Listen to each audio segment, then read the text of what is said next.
Mesdames, messieurs, bonjour. Bonjour. Bonjour à toutes et à tous. Si vous êtes venus ici, j'imagine que c'est parce que vous aimez les histoires, n'est-ce pas? Ça tombe bien, moi aussi. J'adore voyager dans un récit. Les livres, les aventures, les intrigues sont faits pour nourrir notre imagination. Et il se trouve que je suis conteur. Alors, écoutez-moi bien, car je vais vous raconter une histoire fantastique en route. Plongeons ensemble dans une ville que vous connaissez bien, Paris. Ah, Paris, ville romantique, illuminée et secrète. Notre histoire démarre il y a très longtemps, par la promenade d'une femme qui se rendait à l'église. Il faisait sombre ce jour-là, quand elle entendit des pleurs. Elle trouva alors sur le parvis, emmaillotée dans une couverture, une fillette abandonnée. Elle l'emmena aussitôt à l'orphelinat, et la petite fille fut baptisée Célestine. Et comme elle n'avait pas de nom de famille, ce sera Trouvé. Célestine Trouvé, notre héroïne.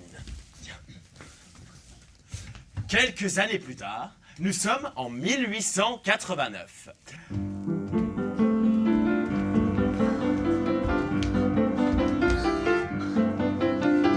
Paris, tu nous enchantes, ville romance, symbole de nouveauté, reine d'aéronautique, pionnière d'industrie, venez admirer l'exposition universelle. Paris s'égare, ses trains, ses nuages de fumée. Paris dit au revoir à la banalité et entre dans une nouvelle ère. Paris, la ville, le lieu, Paris, la musique, des sciences poétiques et scientifiques, des atmosphères. Paris qui nous enchaîne, Paris partage sa zone. Paris qui nous invite, bienvenue dans son cabaret. le chalois nonchalant, Les fumoirs indécents feront rôler vos amants et les réverbères brillants et vous qui éclairent les passants. Paris, tu nous enchantes, ville romance, symbole de nouveauté, Reine aéronautique, pionnière d'industrie, venez admirer l'exposition univers. Oh là là, oh là là, oh là là.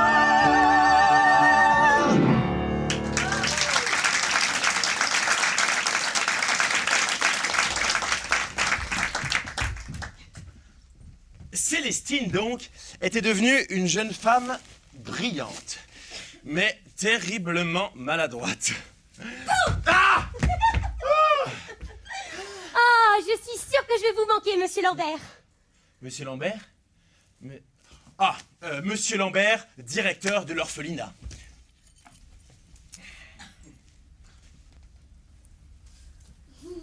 Ah, bonjour Célestine. Il va falloir arrêter avec cette blague. Hein. Oh. Mais où est-ce que tu vas avec cette valise? Eh bien, chez le professeur Fournier, vous savez bien. Oh, c'est terrible, la vieillesse. Non mais dis donc. Pardon, j'ai trouvé une place d'assistante chez lui. Ah oui, c'est vrai. Où avais-je la tête? C'est lui qui t'a offert cette jolie robe pour ton premier jour de travail? Eh bien... Bon, bah j'imagine que t'as pris tous tes livres. Oui, Homer, Twain et mon préféré de tous. Jules Verne. Oh, moi aussi, je rêve de faire le tour du monde et de planer en aéronef. Me voici sur le chemin qui me mènera bien loin, que me réserve l'avenir, je ne saurais le dire. Une enfance questions sans réponse. D'où je viens, où je vais, peu m'importe désormais. J'ai soif de découvrir, d'écrire mon avenir. Tout ce dont j'ai rêvé va se réaliser.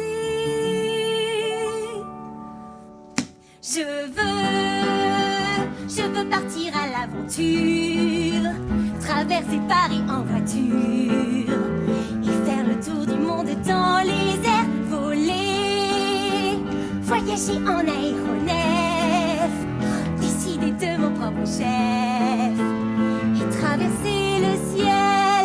Je rêve de liberté, découvrir, voyager, je rêve de nouveautés, de servir la science, quitter mon ignorance, d'inventer le futur. Je veux être l'héroïne de mes livres, avoir une vie qui me captive et voyager au centre de la terre, rêver et vivre une vie passionnante, tous les jours me lever contente.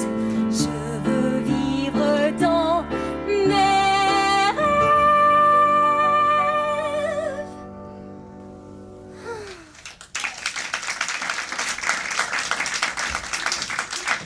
C'est bien beau tout ça, Célestine, mais il serait peut-être temps d'y aller. Oh, ne vous inquiétez pas, c'est l'aventure qui viendra à moi. Mais je faisais référence à ton rendez-vous. Tu vas être en retard. En retard. Oh oui, ça vient Poppet, le professeur, je l'avais complètement oublié. Mais oui. Au revoir, monsieur Lambert. Au revoir, Célestine. Célestine. Oui. Bonne chance et c'est par là. Ah oui. Le professeur Paul Fournier était historien et archéologue, spécialiste de l'ésotérisme, le monde de l'étrange. Il était passionné de science et plus particulièrement d'ingénierie aéronautique. Ballons, aéronefs, montgolfières, dirigeables. Mais où est-ce que j'ai bien pu mettre ce document? C'est insensé! C'est ça que vous cherchez? Ah, enfin, j'ai trouvé! Par la barbe de Merlin, qui est là? C'est moi, professeur Célestine, votre nouvelle assistante. Je viens m'installer aujourd'hui comme convenu. Oui, oui, entrez donc. Et posez votre valise ici pour l'instant. Nous avons du pain sur la planche. Je suis en train de calculer le pourcentage d'humidité dans la ville pour les prévisions météorologiques de demain. Est-ce que vous voyez un triangle en cuivre qui est sur votre droite? Ce sextant? Oh, mais c'est bien plus qu'un triangle. C'est un instrument de navigation qui permet de relever la hauteur angulaire du soleil avec Oui, un... oui, oui, donnez-le-moi. Ah, ça va les popettes. Par la barbe de Jupiter, ça va prendre des heures à tout remettre en ordre. Pardon, je suis confuse, je vais tout ranger, promis. Ah, qu'est-ce que c'est? Un nouveau type d'aéronef? Ceci est le plan d'une merveille, les travaux d'un de mes amis. Une machine volante équipée d'un moteur à vapeur qui va permettre à l'homme de voler comme un oiseau. Wow. Mais, professeur, cette machine ne volera jamais. Qui a dit que c'était impossible? Cette machine va voler et nous guidera vers des territoires dont vous n'oseriez même pas rêver. Je disais juste qu'avec le poids actuel indiqué, l'appareil sera trop lourd pour s'envoler. En fait, ce qu'il faudra... Malheureusement, elle ne sera pas au point avant des mois. Qui sait, peut-être plus. Si seulement elle pouvait être opérationnelle avant afin de nous permettre de stopper ces scélérats. De qui parlez-vous? De personne. Mais sachez qu'il faut se méfier de tout le monde ici. Ils sont tous potentiellement complices. Complice, mais de quoi parlez-vous? Connaissez-vous la légende de Laputa, Célestine? Oh, la cité volante des voyages de Gulliver? Oh, j'adore! Si vous voulez, on arrête maintenant l'histoire de Célestine et je vous raconte les voyages de Gulliver. Qu'est-ce que vous préférez? Célestine ou Gulliver? Célestine, bon d'accord, Célestine.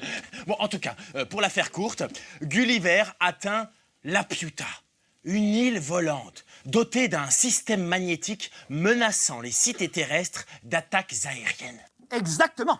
À la différence qu'elle n'est ni un mythe, ni telle qu'elle est décrite dans ce livre. Elle est beaucoup plus que ça. doté d'une technologie très avancée et même d'une âme. Une source de vie à part entière. L'homme n'ayant pas su en faire bon usage, elle serait remontée se cacher dans les nuages afin de ne plus tomber entre de mauvaises mains et de préserver son jardin d'Éden. Oh, est-ce que vous êtes drôle, professeur? Vous m'avez presque eu. Rangez-moi tout ce bazar. Ensuite, je veux que vous alliez à l'exposition universelle, boulevard Grenelle. Il y a un ballon la chambre là-bas. Remplissez ce carnet de données. Température, humidité, vent, etc. Et prenez le sextant avec vous. À vos ordres, monsieur Fogg. Enchanté de se rendre utile, Célestine attrapa ses affaires pour se rendre... Boulevard Grenelle. Il y avait foule évidemment, puisqu'avec l'exposition universelle, les touristes et les exposants du monde entier se rendaient à Paris afin d'apercevoir les nouvelles inventions. Une fois le palais du Trocadéro atteint, Célestine tomba nez à nez avec cette immense tour en fer qui caressait les nuages. Elle mit quelques secondes avant de s'en détacher. Les yeux écarquillés, elle en avait presque oublié sa mission. Sa mission d'aller au ballon la chambre. Oui. Oh, bonjour, excusez-moi. Je cherche le ballon de la chambre. Vous ne l'auriez pas vu par hasard? Non, d'accord, ok. Bonjour, excusez-moi. Le ballon de la chambre, ça ne vous dit rien? Non, parce que je suis un peu perdue, là, je le trouve pas. Bonjour, salut. Dis! Je sais où il est. Oui. Oh, merci. Et pourriez-vous m'y emmener? Pardi, oui, j'y vais, justement. Je suis pilote. Et je travaille pour Monsieur Lachambre, suivez-moi. Vraiment? Mais quand vous dites pilote... Et je serai la première femme à piloter un planeur à moteur. Après les ballons et les aéronefs. Fascinant, j'adore les dirigeables. Mais alors, vous maîtrisez les notions d'aérodynamisme, le tangage et le lacet? Mais bien sûr. Enfin, disons plutôt que... je dirige le ballon qui est accroché au treuil. Ah, mais alors, dans ce cas, vous n'êtes pas du tout pilote. Vous êtes seulement technicienne. Pour l'instant, peut-être. Mais je ne suis pas seulement technicienne. Je suis aussi mécanicienne, chef du syndicat et un peu ingénieur, je dois dire. Un peu ingénieur, je le dis. C'est moi qui ai fabriqué le treuil. Oh, bah, bravo. Vous êtes la première technicienne, mécanicienne, ingénieure et chef du syndicat que je rencontre. Et je ne connais aucune femme qui travaille dans ces domaines. Ça aussi, ça finira par changer. Je vais devenir une source d'inspiration. Et un jour, on verra des femmes chefs, juges et même résidentes. Nous les femmes, on nous dit, tu resteras à la maison.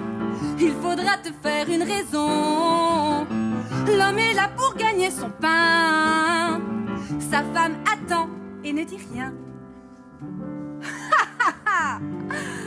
Laissez-moi rire. Messieurs, bienvenue dans les temps modernes. Il est l'heure que les femmes gouvernent. Adieu, adieu à vos foyers, laissant tomber toutes les corvées. On m'a toujours dit d'être bien gentil, de faire des enfants, d'être une mère de famille. Mais moi je vous dis ce que j'ai choisi, personne ne dirigera ma vie. J'aime bricoler, faire du sport, m'amuser. Je rêve en m'envolant d'embrasser mon amant. Dans ma tête il me trotte de devenir pilote, un moteur en action accroché au ballon. Je suis une femme pleine d'ambition, luttant pour l'émancipation. Je défendrai mes opinions, nous gagnerons les élections. Je m'envole, je décolle, je quitte le sol.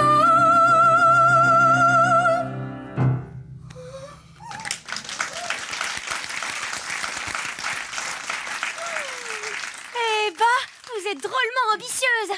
Ah, femmes, quand vous n'êtes pas les plus timides des êtres, vous en êtes les plus braves. La raison n'a que faire auprès de vous. Il n'y a qu'une femme pour écrire ça. C'est Jules Verne. Ah, bah drôle de nom pour une femme. Eh bien voilà, nous sommes arrivés.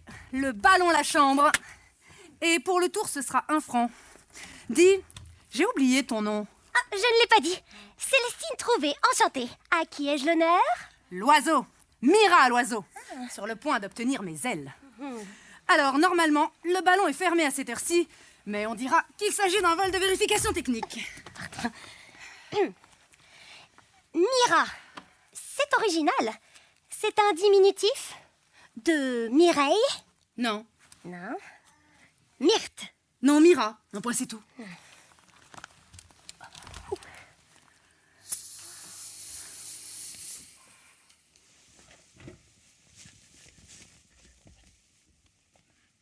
Célestine n'avait jamais encore mis les pieds dans un ballon de sa vie. Non seulement elle était enchantée par les sensations de vol que cela procurait, mais ça lui rappelait tous les récits d'aventures qu'elle avait lus. Oh, son amour pour Jules Verne n'en était que plus grand. Waouh! J'ai l'impression de survoler Zanzibar, tel Joe et Ferguson dans 9 semaines en ballon. Oh, c'est immense, Paris. C'est magnifique. Rien n'est plus formidable que de voler dans les airs. Quand je suis ici, je me sens libérée, délivrée de cette toux. J'ai déjà lu ça quelque part. Dis, qu'est-ce que tu fais au juste? Je suis l'assistante du professeur Paul Cornelius Fournier, spécialiste en ésotérisme, mais ça fallait pas mettre les calculs. Mon carnet, un stylo, un Attends. sextant. Très bien. Tu travailles? Eh oui, je suis orpheline. Pourcentage d'humidité, 15%. Et trop grande pour rester à l'orphelinat, je dois donc travailler. Température, 23 degrés. Le professeur Fournier est quelqu'un d'extrêmement intelligent, vous savez, c'est un peu un Phileas Fogg, un aventurier. Et moi, voyez-vous, j'adore les romans d'aventure, et j'adore voyager, et j'adore lire chaque jour, pour oublier que je n'ai rien dans ma vie. Ça me permet de rêver à une vie riche et trépidante, comme dans les livres de Jules Verne. Oh, le professeur me donnera peut-être l'occasion de voyager au centre de la Terre, qui sait? En attendant, je remplis les feuilles de données comme il me l'a ordonné. Je disais... vent est. Ordonné. Si j'étais toi, tu sais ce que j'en ferais de ces ordres? Le professeur est quelqu'un de très passionné, vous savez. Ouais. Allez, on va redescendre maintenant. À dire vrai, il est un peu étrange. Il parle de conspiration sur la Piuta. Du n'importe quoi. On n'est pas dans un livre. La Piuta? Ça me dit quelque chose. Tu sais, avec toutes les personnalités que je croise ici, entre les dîners, les galas, les sociétés secrètes... Une conspiration, c'est pas si bête. Société secrète. Ah non, me dites pas que vous y croyez, vous aussi. Tu peux me tutoyer, tu sais. Et je ne crois rien, moi. J'entends. Bon, merci pour le vol. Je dois y aller, le professeur doit m'attendre. À bientôt, peut-être. Sois prudente. Oui, c'est ça. Adieu. Pour Célestine, cela ne faisait pas de doute. Mira était aussi dérangée que le professeur. Conspiration, société secrète... Non mais, décidément, les théories du complot étaient à la mode à Paris? Non? Enfin bon, 2 personnes dans la même journée, ça ne pouvait pas être une coïncidence. Mais Célestine, si rêveuse, si assoiffée d'aventure, pourquoi ne pouvait-elle pas y croire? Elle qui était si débordante d'imagination. Les rêves, sont-ils faits pour être vécus? Ou seulement fantasmés? De retour chez le professeur Fournier, qui semblait être une véritable pile voltaïque. Professeur, Ah, enfin Célestine. Mais où étiez-vous encore passé? j'étais en mission pour vous. Le ballon la chambre. Mais qu'est-ce que vous racontez? J'ai pris les calculs. Et tout votre temps? Donnez-moi ça. Oh, mais bien. Très bien. Non, mais ça y est. Oui, mais c'est parfait. Nous y sommes. Ouh. Non, mais pourquoi ça ne fonctionne pas? Ça devrait tomber le... 21. Qu'est-ce que tu dis? 21. Votre équation de Navier doit être associée au second principe de la thermodynamique qui dit que ds supérieur ou égal à 0. Et donc, avec l'humidité et la vitesse du vent, on tombe sur 21. Enfin, je crois à 99,9%. Mais c'est pour le solstice. J'ai trouvé. C'est pour le solstice d'été. Oui. Mais c'est évident. Je suis un génie. Je suis un génie! Je suis un génie! Alors, la Piuta sera là au solstice le 21 juin 1889! La Piuta, mes professeurs, la Piuta est une légende. Célestine, il me semble que tu aimes lire, n'est-ce pas? Oui, Tu es donc instruite. bah oui. Célestine, mon enfant, je te croyais plus maligne, mais tout au fond de ton cœur, tu sais que tu fais erreur, car le ciel que tu vois est rempli de mystères, mais explore ta conscience, tu découvriras les secrets de la science. Tu connais les voyages de Gulliver, le mythe d'Icare traverse l'exosphère et le mont Olympe perché sur une couche de nuages, si haut que les simples mortels ne peuvent pas les traverser. Et chez les Romains, les mêmes mythes d'une cité de l'air. Célestine, tu vas au-devant de grandes désillusions. Le monde entier se complaît dans son ignorance, mais s'ouvre à toi une porte vers la connaissance. Tu connais les voyages de Gulliver, le mythe d'Icare traverse l'exosphère et le mont Olympe perché sur une tour de nuages, si haut que les simples mortels ne peuvent pas les traverser. Et chez les Romains, les mêmes mythes d'une cité de l'air. Célestine, tu vas au-devant de grandes désillusions. Professeur, toutes les histoires dont j'ai rêvé, vais-je les réaliser? Pauvre enfant, sors de Pauvre tes enfant, romans, sors de cesse de rêver Cesse toute de la rêver journée. toute la journée. Il est encore temps de comprendre, Célestine, que dans cette histoire, c'est toi notre héroïne. La tour de Babel que l'homme érige monte vers le ciel en quête de savoir, et pour usurper la force et le pouvoir des dieux. Et chez les hindous, la croyance de trois cités volantes que Shiva créa pour protéger de la vieillesse de la mort. En Scandinavie, Asgard, le monde des dieux flotte aussi dans le ciel. Professeur, J'aurais tant d'autres exemples pour toi, Célestine, mais ne vois-tu pas déjà une connexion? Tu peux faire de grandes choses avec moi, Célestine, mais tu dois tout remettre en question.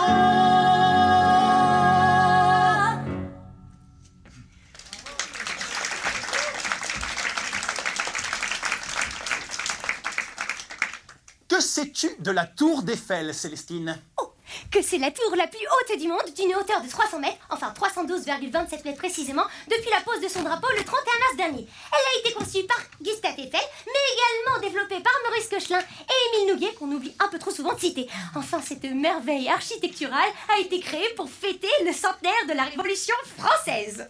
Faux! La tour d'Eiffel, contrairement à ce qu'ils vous font tous croire, n'est pas là pour célébrer quoi que ce soit.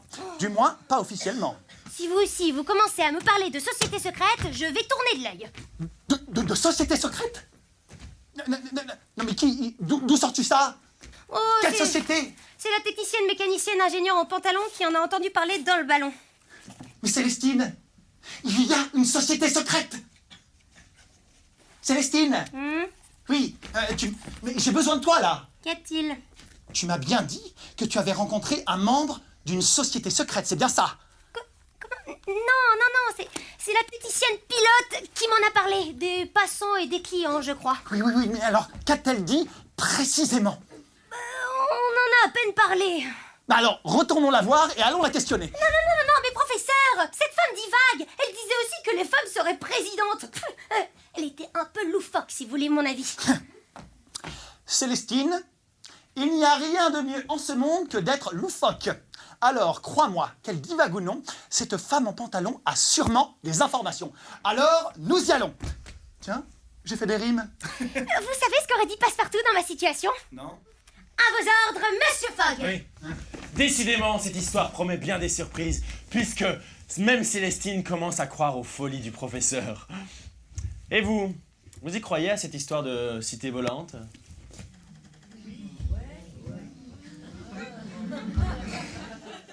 Comment s'appelle-t-elle déjà? La Piuta. On suit au premier rang. Bon, il est important de ne pas oublier le i, n'est-ce pas, hein, pour ceux qui ont des notions d'espagnol. Revenons à notre histoire. Paris, 14h. L'exposition universelle était bondée. La foule, les machines, les vapeurs, les inventions et leurs inventeurs. Oh, tout ce fourmillement farfelu avait de quoi donner le tournis. Ah, surtout avec... Monsieur la chambre, ça tombe bien, je voulais m'entretenir avec vous. Quoi? Comment? Oh!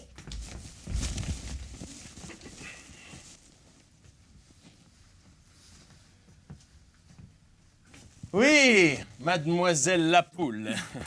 L'oiseau.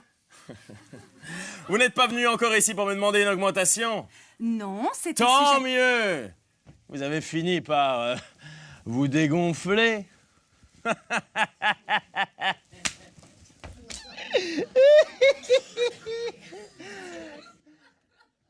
La chambre à air dégonflé. Ah, vous l'avez, hein? Vous êtes drôle. Fut un temps, vous aviez plus d'humour. Ouais, Hein. c'est ça, oui. Ce matin, j'ai fait la rencontre d'une jeune femme qui m'a posé de drôles de questions. Eh bien, vous avez bien dû vous entendre toutes les deux, hein?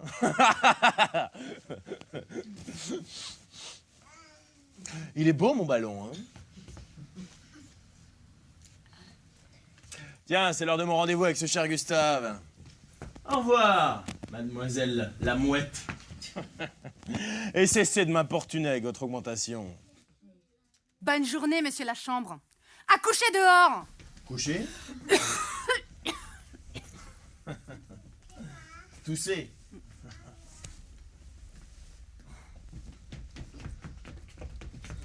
Alors, où est-elle? Restons discrets, il ne faut surtout pas que l'on me voie.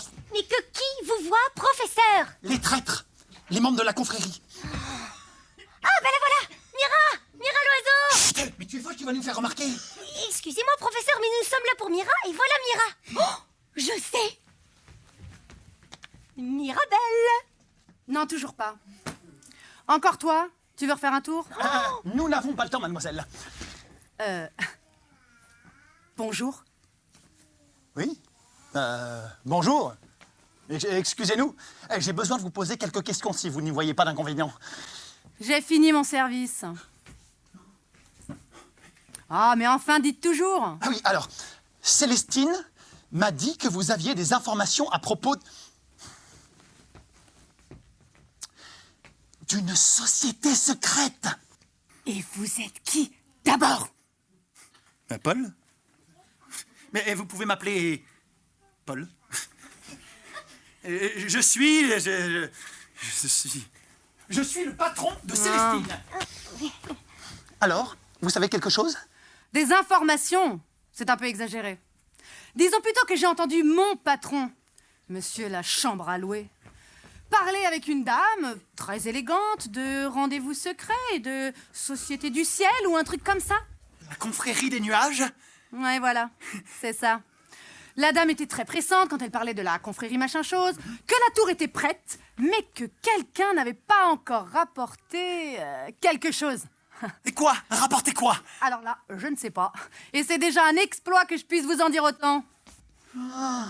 Bon, et cette dame, ce n'était pas Élisabeth de Charentenay par hasard? Ah, possible. Une très belle dame, avec une belle allure. Un grand chapeau à plumes et une broche. Une broche? Ah, ça va. Il l'appelait Betsy, je crois. C'est elle! Par la barbe de Saturne, c'est elle! Betsy, c'est Elisabeth! Vous en êtes sûr? Oui, c'est comme ça qu'il l'appelait. Qu'ils l'appellent tous. Enfin, presque. Donc, la chambre est aussi dans le coup. Pas étonnant. Qu'est-ce qu'il raconte? Eh bien, apparemment, votre patron ferait partie d'un complot concernant la Piuta. Pas ici. Rentrons vite pour en parler. Oui, rentrons. Il serait bien imprudent d'établir des théories au milieu d'une foule quand les oreilles traînent et que les espions ennemis grouillent de tous les coins de rue. Célestine était encore sceptique par rapport à cette histoire de société secrète. Quant à Mira, qu'est-ce que vous en pensez? Pensez-vous que Mira est curieuse et qu'elle est prête à trahir Monsieur Lachambre et suivre nos deux héros dans leurs aventures? Ou pensez-vous qu'elle se méfie et qu'elle va compromettre leurs plans? À la suite de l'histoire en dépend, c'est à vous de décider. Hein. Alors, Mira, elle est curieuse ou Mira, elle se méfie? Elle est curieuse. Mhm. Et toi, qu'est-ce que t'en penses? Curieuse, et toi? Curieuse. Mira est curieuse.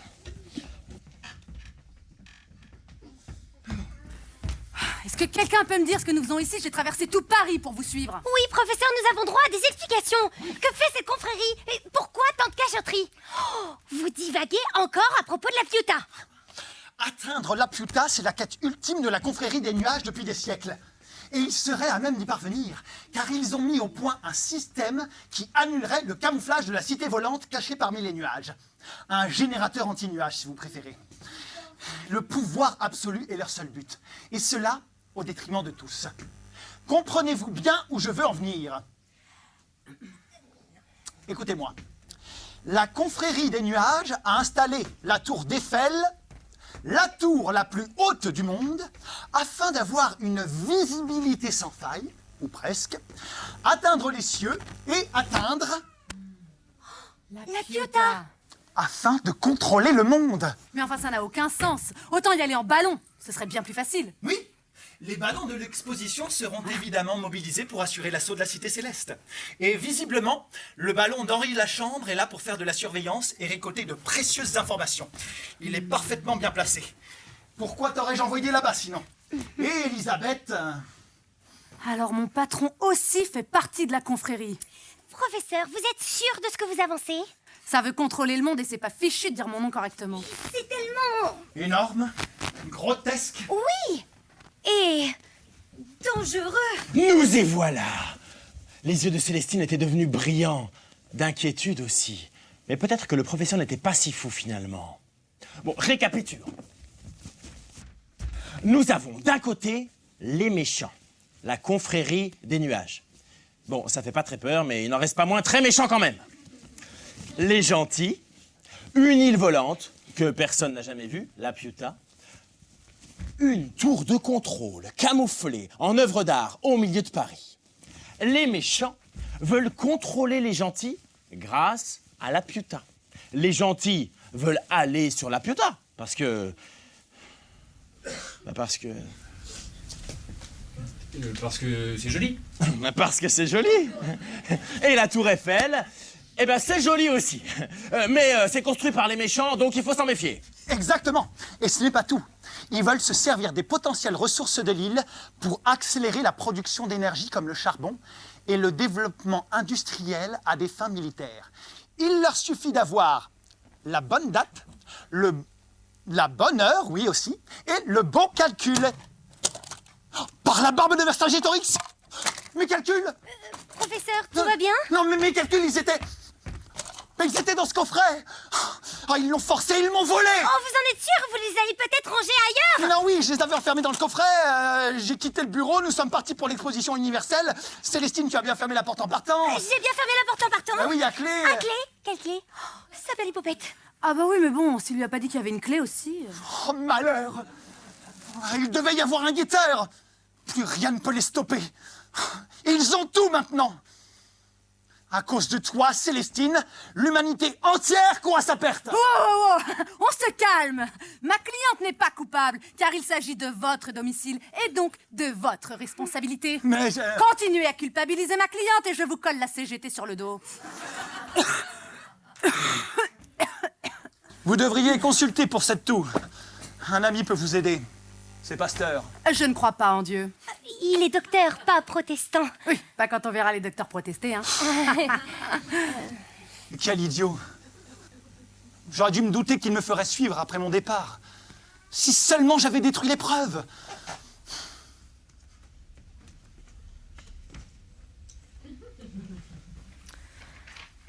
Professeur, Oui, comment savez-vous tout cela? Enfin, je veux dire... oui. J'ai fait partie de la confrérie des nuages.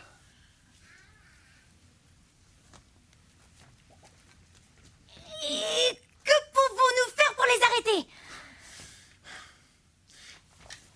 Il ne faut surtout pas qu'ils prennent possession de la cité volante. L'idéal serait de... D'en prendre possession nous-mêmes. Vous avez un plan? À vrai dire, pas vraiment. Oui, l'île est bien cachée. Sans ballon ou aéronef, je ne sais pas. Il faudrait un pilote. Mira est pilote. Je suis pilote. Ben oui, et la première de notre époque. Mais oui, c'est vrai, je suis pilote. Professeur, laissez-moi vous présenter Mira l'oiseau, sur le point d'obtenir ses ailes. Très mauvaise idée. Ne le prenez pas mal, Mira, mais je ne vous connais pas. Vous travaillez pour Henri Lachambre, qui plus est. Sans parler de ce manque d'expérience. Professeur, c'est peut-être notre seule chance, et c'est vous qui avez dit que nous devions tout tenter. Absolument. Il faut tout tenter. Oh. Mais je peux peut-être contacter mon ami Clément Adair. Son prototype d'éole volant a sûrement bien avancé. Et... Mira sera notre pilote. C'est évident.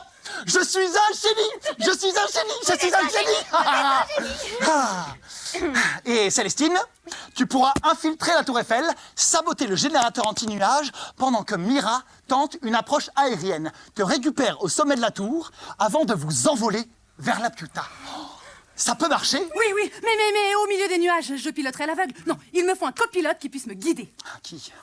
Oh. Hors de question. Je suis le cerveau des opérations, moi, pas l'opérateur. Mais professeur, Mira aura besoin de vous pour sillonner à travers les nuages. Et vous J'ai dit non. Je ne mettrai pas un pied dans cette machine volante infernale. J'ai le Nous verre. comprenons, professeur. Nous comprenons. Et puis, si nous réussissons malgré tout, nous serons les premières à atteindre la Piuta. Tu te rends compte, Mira? On parlera de nous dans les livres d'histoire. On comptera nos aventures dans les livres. Mira et Célestine, héroïnes des temps modernes, les toutes premières à atteindre la Piuta. Oh, je vois ça d'ici. Oh, mais surtout l'incroyable Paul Fournier, scientifique de génie et copilote chevronné. Célestine, il va nous falloir les plans de la tour Eiffel. Reste à savoir comment. Le gala. Le gala. Quel gala? Ah oui, il y a une soirée de gala pour l'exposition universelle. Tout le gratin parisien y sera. Les membres de la confrérie aussi, ça va sans dire.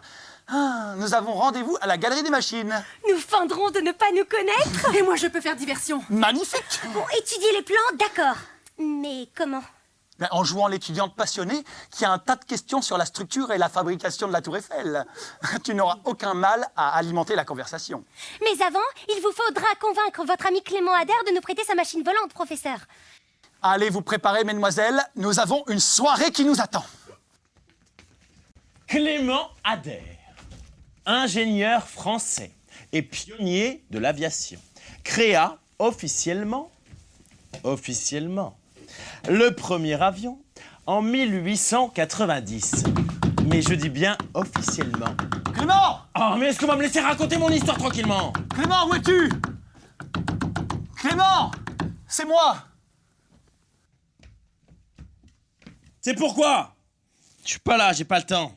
Mais Clément, ouvre, c'est moi! Paul? Paul?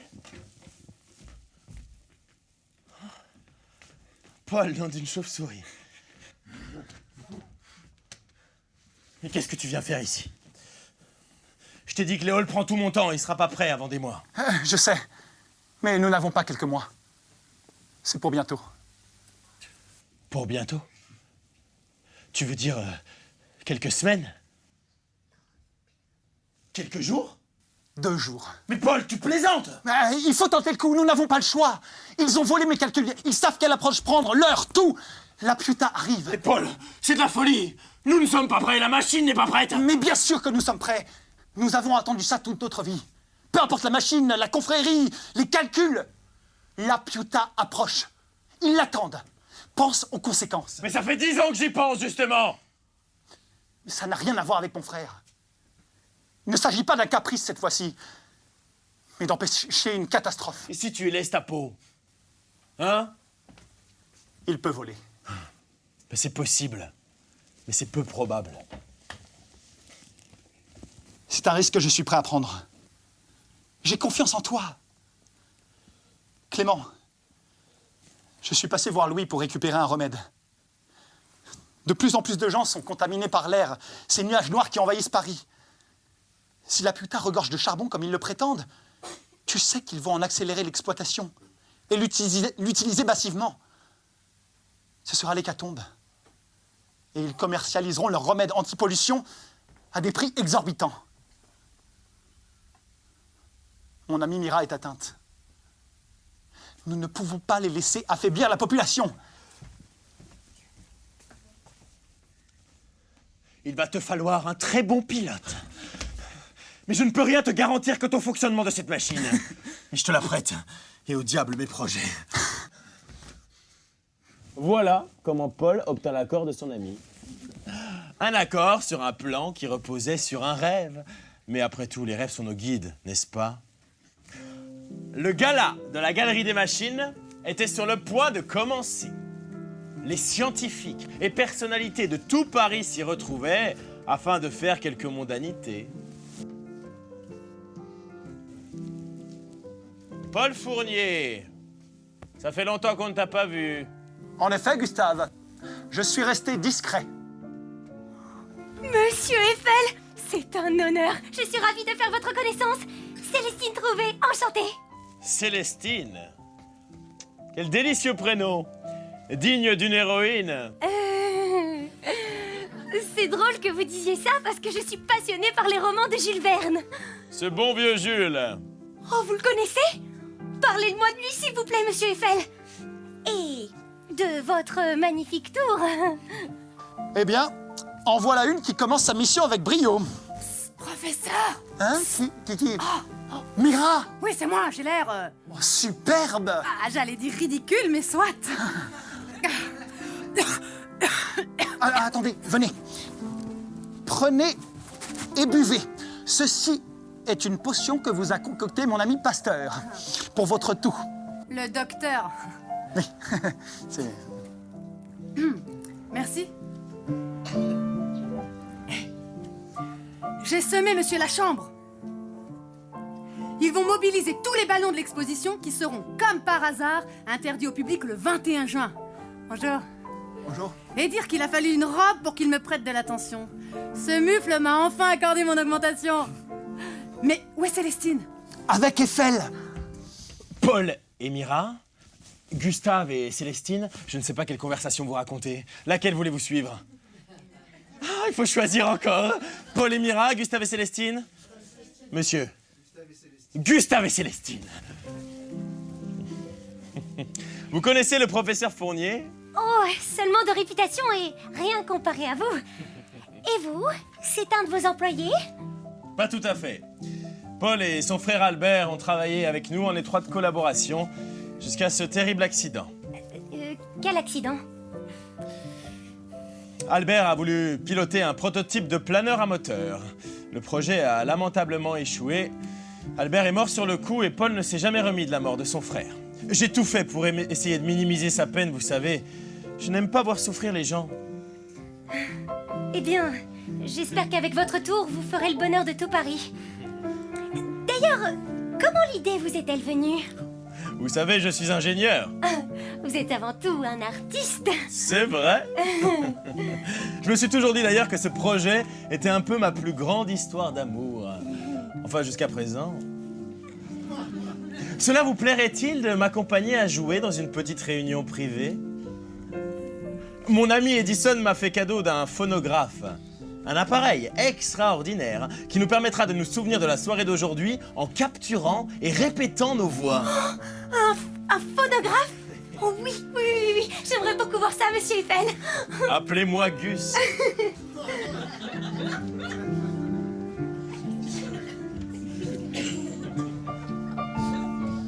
Et Elisabeth de Charentenay n'a eu que faire de nos sentiments. C'est à ce moment-là que j'ai décidé de partir de la confrérie. Et je suis resté vigilant et discret sur mes recherches, suite à toutes ces menaces. Et dire que je travaille pour l'un d'entre eux.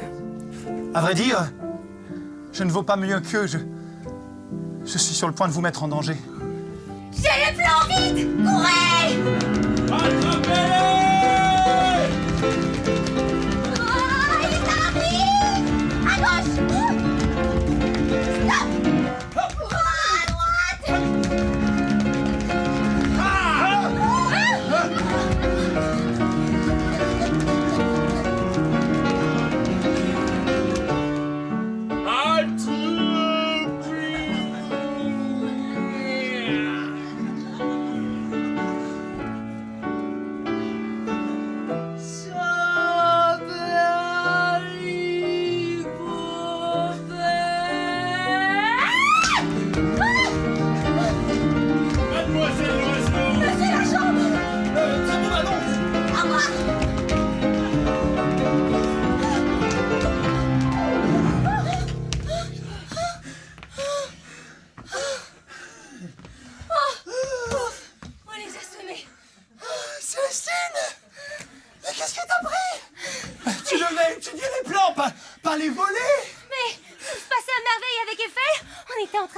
phonographe. Oh, vous auriez vu ça? C'était incroyable.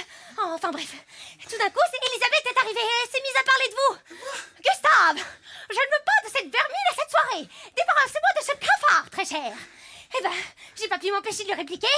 Les cafards survivront toujours aux mantes religieuses de votre genre. Et puis ensuite, je suis vite partie avec les plans. Oh, ça, Péripopette, je suis vraiment une incapable. Tu as vraiment dit ça? Oh, mais j'ai pas pu m'en empêcher. Oh, et si ça se trouve, le phonographe a tout enregistré, va tout répéter. Ah, Elisabeth de Charentenay.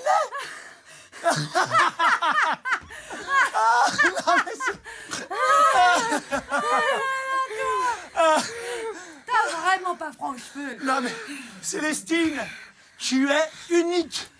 Personne ne lui a jamais parlé comme ça. Ils vont redoubler de vigilance à cause de moi. Et ils savent désormais que nous sommes dans la course pour la Pietà. Non. Allons nous reposer. Demain soir, nous irons chez Clément. Et, chère Mira, je ne sais pas si notre plan tient encore la route, ni si j'ai vraiment envie que vous pilotiez cet engin. Mais moi, je n'ai jamais été aussi certaine de vouloir participer. D'ailleurs, je propose que nous passions la nuit chez moi. Et que ferait Célestine en attendant? C'est pas grand, mais on y sera en sécurité. Bravo, Marie. Marie? Myrtille. Ah oui! Ah oui! Tous les trois. En sécurité. Le lendemain, Célestine passa la journée à étudier les plans de la Tour Eiffel pour la connaître par cœur. Le soir, ils se rendirent tous les trois chez Clément Ader afin de tester l'éole. Mais une fois arrivés sur les lieux, tout était sans dessus-dessous, comme si 20 personnes étaient passées. Et Clément semblait dévasté. Dévasté. Oh, Clément, tu vas bien? Que s'est-il passé? Ils me l'ont pris. Ordre militaire dans l'intérêt de l'État. Ils sont venus avec des soldats. J'ai le droit de continuer mes travaux, mais uniquement pour leur compte. Ils m'ont arraché mes recherches et l'éole. Alors je ne vais pas la piloter? Tout est fichu maintenant, mais... Quelque part, je suis soulagé. Soulagé? Soulagé? Soulagé qu'on m'ait volé ma plus belle création. Non, de ne pas me mettre en danger. Comme Albert, n'est-ce pas? N'en parlons plus, s'il vous plaît. Nous n'avons plus de plan, plus d'éole. Sauf si... Monsieur Adair, votre machine, ils ne savent pas l'utiliser, n'est-ce pas? Vous pourriez les ralentir en leur donnant de mauvais conseils. Non, mieux, la rendre inutilisable. Et toi, tu connais l'exposition universelle par cœur, ainsi que tous les techniciens. Mira l'oiseau, acceptez-vous de les syndiquer et d'organiser une grève générale? Oh mais oui, je le veux! Mais comment arriver jusqu'à la Pietà? Eh bien, si nous parvenons à décrocher le ballon La Chambre, penses-tu pouvoir le piloter? En ballon, nous serions lents, des proies faciles. Non, c'est presque mission impossible. Mais il me reste le moteur de l'éole 1. Je pourrais le réinventer. Réinventer le système du ballon. Avec un gouvernail, par exemple, et avec des ailerons, peut-être, pour le rendre dirigeable. Et le professeur pourra guider. Ça peut marcher. Et nous gagnerions en vitesse. Et quant à moi, je connais désormais les moindres recoins de la tour. Si je parviens à déjouer leur attention, je pourrais saboter le générateur anti-nuage dont vous nous avez parlé, professeur, pour les désavantager. Non, Célestine, c'est trop dangereux. Tu vas t'exposer, Mira va piloter à l'aveugle, Clément va prendre des risques et moi, j'ai le vertige. Il n'est pas de situation, si périlleuse soit-elle, dont on ne puisse se tirer. C'est Jules Verne. Affirmatif. Vous aussi, vous avez des frissons. C'est notre meilleure chance. Et j'ai déjà une petite idée pour m'infiltrer. Ils ne me reconnaîtront pas. Alors, nous avons un plan? Un plan bancal. Un plan dangereux. Mais un plan tout de même, n'est-ce pas? Notre trio de héros va-t-il réussir à empêcher la confrérie d'atteindre la Pietà? Vont-ils eux-mêmes y mettre les pieds? La tension est palpable. Et la nuit tombe sur Paris.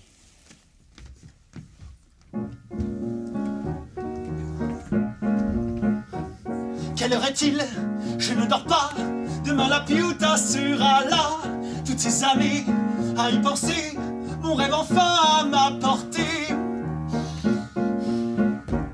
Comment dormir? Je n'y crois pas. Et c'est bien moi dans cet endroit.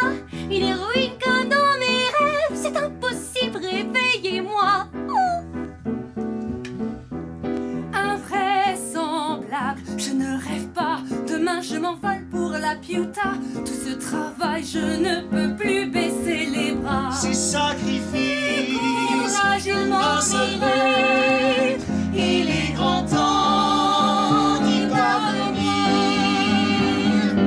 L'obscurité va s'évaporer, mon rêve dépassera ma pensée. Il ne faut surtout pas échouer, on ne peut pas abandonner. Le jour va bientôt se lever, on doit pas les laisser gagner. Les autres comptent sur moi, ensemble on y arrivera. Tous à plus tard, il est grand temps de se lever. Il est grand temps de s'envoler. Le jour se lève enfin. Bonjour, petit matin. Petit Bonjour, petit matin. Bonjour. bonjour.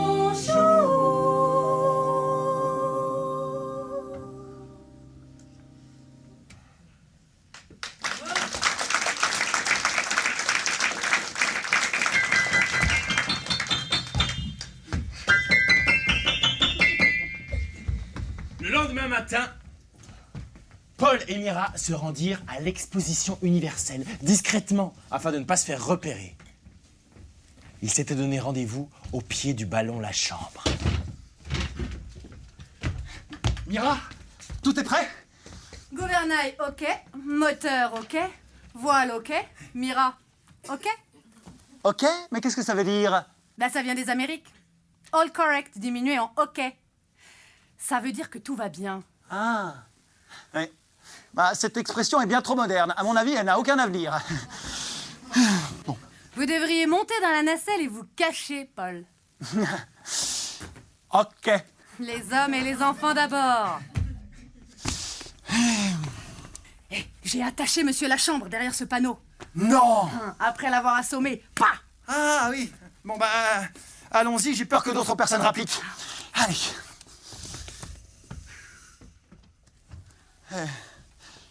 Vous m'impressionnez, Mira. Hein. Vous êtes indépendante, intrépide, ingénieuse. Il n'y a pas deux femmes comme vous. Je crois qu'il y a beaucoup de femmes comme moi, au contraire. On ne leur a simplement peut-être pas laissé le choix.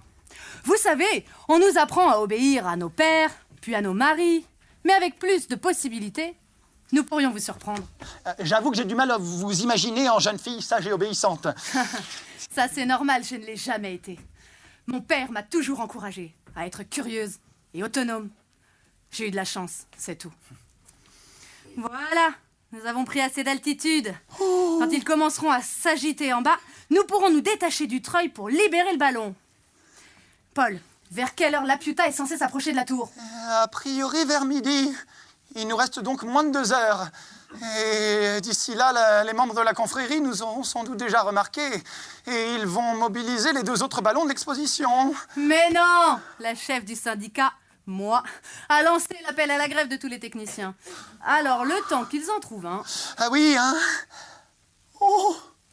On est haut! Ben là, oh, Pour Paul et Mira, tout était OK. Enfin, plus ou moins. Ils étaient en route vers la Tour Eiffel. Quant à Célestine... Eh bien, où est-elle? Célestine? Ah, jeune homme, pourriez-vous me dire si vous n'auriez pas vu...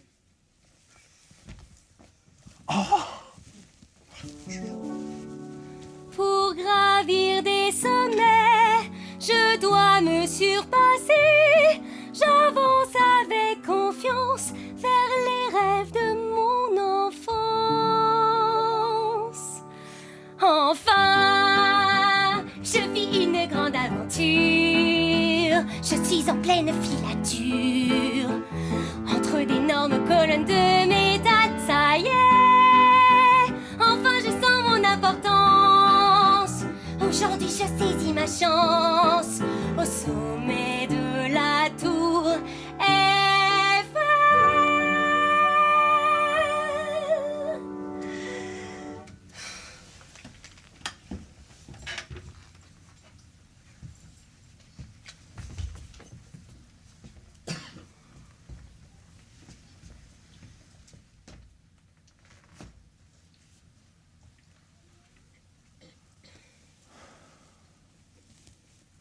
Eh bien, jeune homme, soyez donc pas poltron.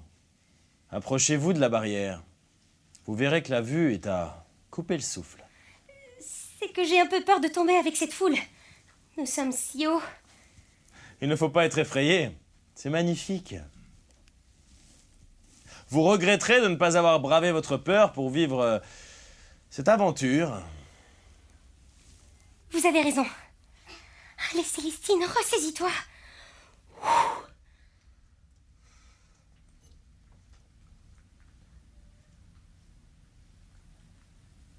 Alors, qu'en dites-vous?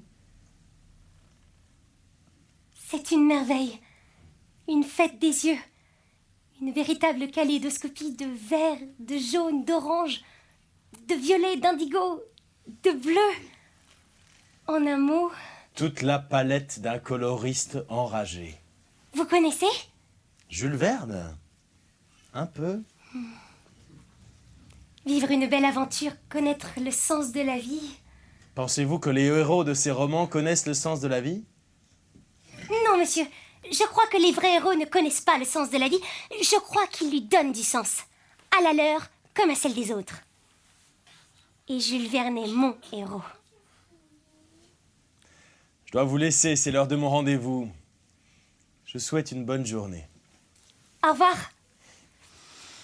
Maintenant, direction le sommet. Le professeur Emira compte sur moi, je ne dois pas les décevoir. Célestine se faufila alors par un escalier secret qui menait au 2e étage de la tour. Elle accélérait le pas afin de ne pas être en retard. Il ne lui restait que 20 minutes avant que La Pietà ne pointe le bout de son nez. Elle entendait régulièrement des voix agitées qui croisaient son chemin. Mais Célestine, étant petite et menue, elle n'avait aucun mal à se cacher au milieu des immenses colonnes de métal. Oui, madame de Charentnaise, j'en suis navré. Ils se sont détachés du treuil. La technicienne en charge du ballon est à bord de la nacelle avec le professeur Fournier. Et tous deux s'approchent de la tour. Mais enfin, que font-ils? Paul a détourné un de nos ballons. Les autres sont hors service et vous trouvez encore des excuses pour justifier de votre inexorable incapacité. Nous sommes sur le point de réaliser la plus importante quête de l'histoire de l'homme. Et vous me dites que non seulement Paul a réussi à nous berner avec l'aide de 2 idiotes, mais qu'en plus, ils nous ont limités dans le déroulement de notre plan. Mais éliminez-les par tous les moyens. Ils n'auront pas la Pietà avant moi. Vous avez trouvé la petite peste qui a volé mes plans de la tour? Non, madame, elle a disparu. Nous avons fait surveiller le bureau de Fournier et mis des guetteurs à tous les coins de l'exposition. Si la jeune fille était venue jusqu'ici, nous l'aurions vue. Visiblement, vous n'étiez déjà pas assez doué pour empêcher Paul de rentrer ce matin dans l'exposition. Sortez et faites partir Monsieur Jules Verne. Je n'ai pas le temps de l'écouter aujourd'hui. Il faut que je monte maintenant et tout le monde me ralentit. Je veux trouver cette fille. Jules Verne, il est ici? Incroyable. Oh, mais je suis pas du tout présentable. Encore vous? Oh non, je suis repérée. Qu'est-ce que vous faites ici? C'est une zone strictement interdite. Je le sais, je suis apprenti technicien. Ah oui? Vraiment? Et vous, que faites-vous ici? Vous n'aviez pas rendez-vous? Annulé. Annule. Mais alors, vous êtes... Jules Verne, oui, tout à fait. Mais attendez, alors vous aussi, vous faites partie de la confrérie des nuages? Oh non! Ils m'ont proposé, bien sûr, hein, mais j'ai refusé. J'ai déjà atteint 1000 lieues dans mes rêves et les ai explorés dans mes romans, alors le pouvoir ne m'intéresse pas. C'est déjà pas facile d'être élu de la ville d'Amiens, vous savez. Et cela reste bien moins exaltant que ce que vous vivez en ce moment, mademoiselle. Mademoiselle. Entre nous, le costume est très bien, hein, mais votre voix et vos manières sont trop délicates. Vous n'allez pas me dénoncer. Vous dénoncez? Il n'y aurait pas d'aventure si les dirigeants des hautes sphères n'avaient personne pour s'opposer à eux. Allez, filez. Filez. Je vais les ralentir. Filez, vous dis-je. Et bonne chance. Merci.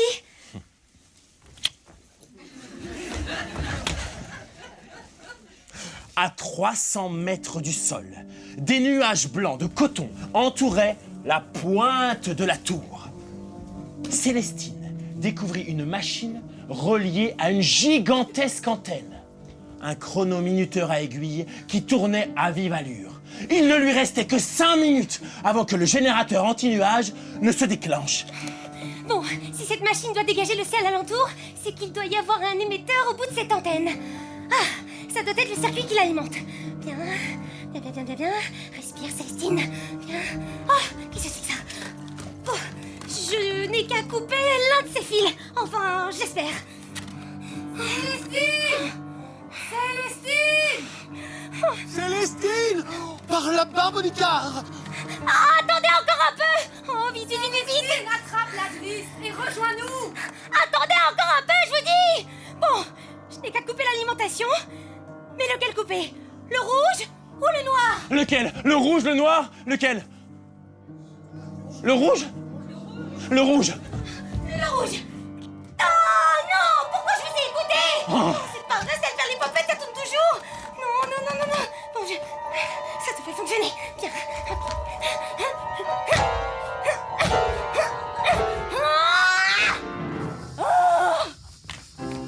Célestine! Il est bientôt midi! Attrape vite cette corde où Elisabeth s'en chargera! Ils ont tenté de nous tirer dessus! Mais j'y arriverai jamais. On n'est pas dans un livre, là. Partez sans moi. Célestine, tu peux le faire! Tu vas serrer la corde autour de toi le plus fort possible et fermer les yeux, d'accord? On s'occupe du reste! Célestine! Je refuse de partir sans toi! Ce serait comme faire le tour du monde sans Phileas Fogg! Mais je suis même pas passe-partout. Célestine, ça rime avec crétine. Ça rime aussi avec héroïne! Ça perd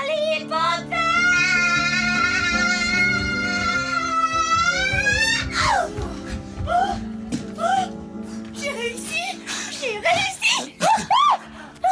Oh, merci Mira. Palmyre! Pardon? Palmyre, c'est mon nom.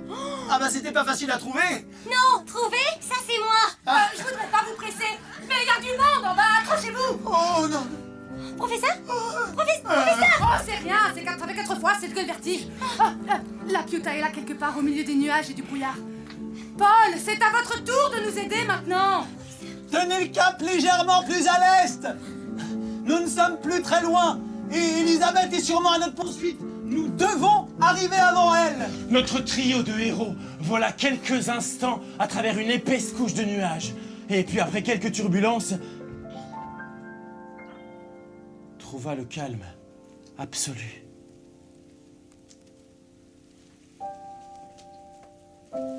Elle était là, juste devant eux,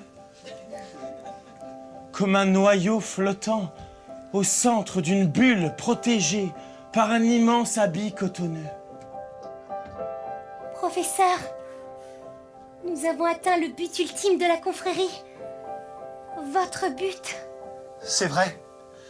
Nous avons atteint le lieu le plus sacré, le plus convoité et le plus inatteignable du monde. Nous ne prétendons pas à la puissance. La Piuta est simplement majestueuse, Je me sens... étrangement. Légère.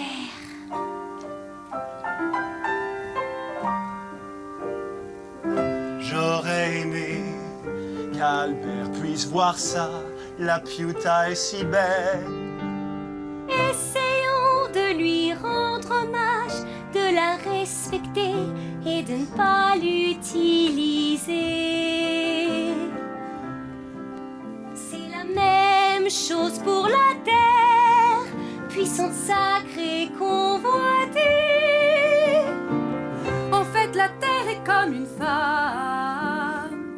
Les hommes se font la guerre pour elle et ils l'exploitent depuis toujours. Pourtant, ils ne la contrôlent pas.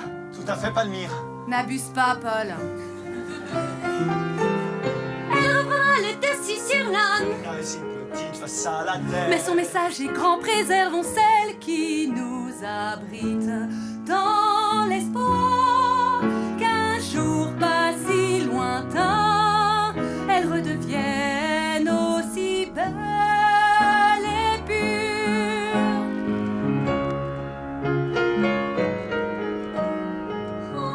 Entrons, nous n'avons rien à faire là. Là, sous nos yeux, c'est dans la piota, plus qu'un léger admirons-la. Elle nous guidera, nous guérira de nos vains combats. J'aimerais que la Terre ressemble à la Piuta. Ce ne sont pas de nouveaux continents qu'il faut à la Terre, mais de nouveaux hommes, disait Jules Verne. Sage parole. Cet homme devrait avoir un monument à son nom. J'ai faim. Ou un restaurant. Oh oui, sur la tour d'Eiffel. N'oublions jamais que la férocité humaine dépasse celle de la nature, mais nous pouvons changer les choses. Réinventons notre histoire et construisons un nouveau monde. Comme Célestine, battons-nous pour nos rêves.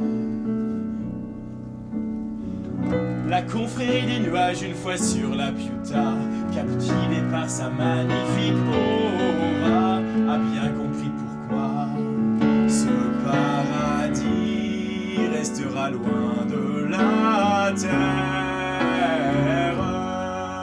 Élisabeth de Charentenay avait-elle aussi décidé que notre terre devait être préservée, avec l'espoir que sa beauté à travers les âges serait soignée par les mains de ceux qu'elle a protégés.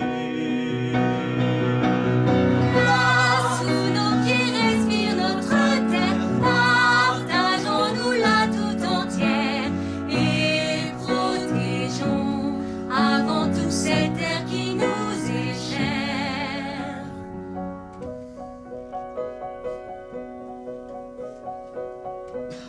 Il ne reste de l'île qu'un rêve magnifique, dont l'existence compte moins que ce qu'on en retient. Et si la Piuta existe, alors elle se trouve sous nos pieds, le meilleur et le pire de l'être humain.